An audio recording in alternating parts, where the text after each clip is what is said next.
everybody. I hope all is well. I hope you enjoy your days off. We have a long weekend, given the holiday. Look on the screen, nice looking lady. She's no longer here.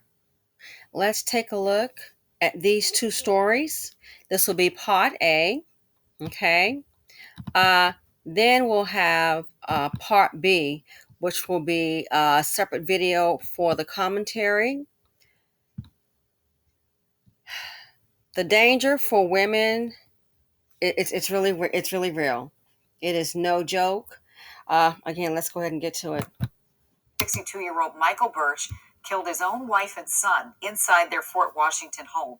He's also accused of shooting a neighbor who tried to help. WUSA 9's Leslie Moreno spent the day talking to people who knew this family.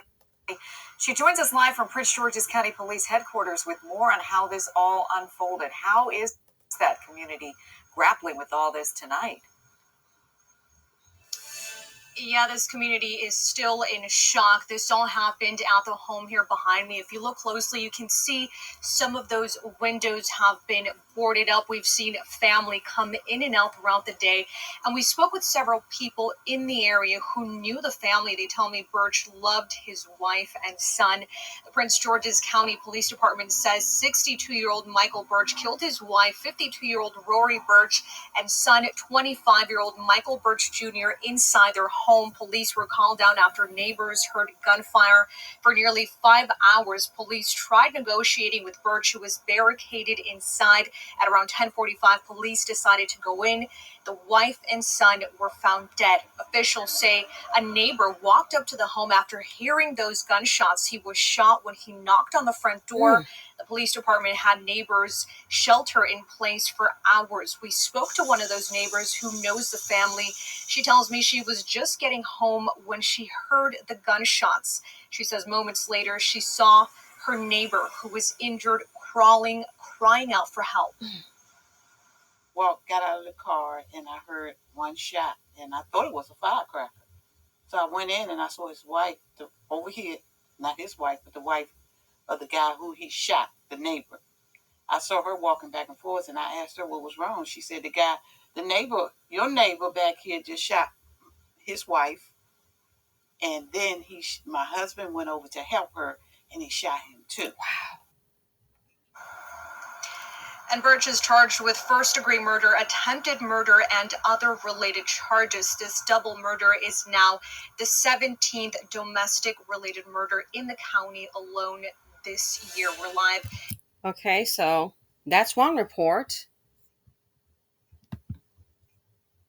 And now we have this young lady here on the screen. I already got the police tape up. Because why? Got a police matter. Check this out.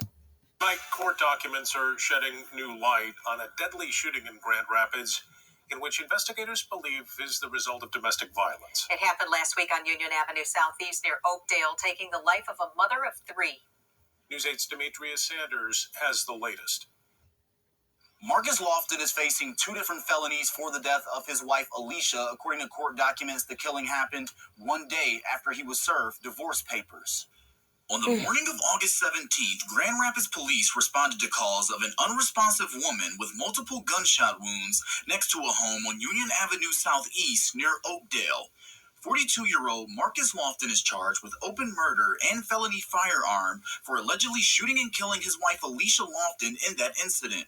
According to a probable cause affidavit, Marcus told investigators the day prior Alicia served him divorce papers and was selling the house.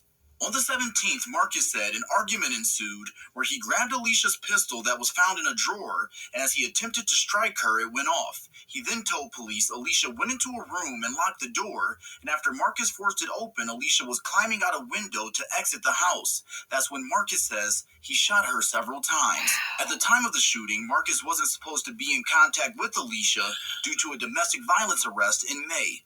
Kent County prosecutor Chris Becker says domestic violence is on the short list of crimes his office sees each day.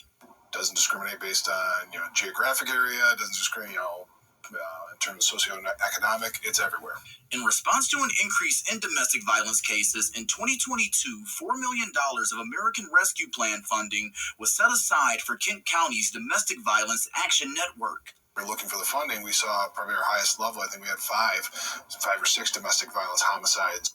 In addition to establishing a domestic violence court in Kent County with the funding, another goal is a lethality review program for high-risk cases. Take a look at those basic cases we may get and still take a look at it and say, oh, this one may be a little bit more serious. We got to do a little more focus on. Victim advocates with the prosecutor's office have already started training on lethality review assessments. With the info that's collected, Becker says it can help direct resources. Whether it be the victim, maybe it's the defendant that needs more restrictions.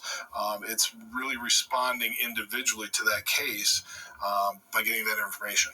And Becker says it will take a holistic approach to address the issue of domestic violence in the community. It's not just a prosecutor's office, so we have Safe Haven, the Y, law enforcement, it's everybody that's trying to come together to really make an impact on these types of cases. If Lofton is convicted, he could serve up to life in prison. And Okay, everybody, you saw Part A. Stick around for Part B, commentary. Wow, that's crazy.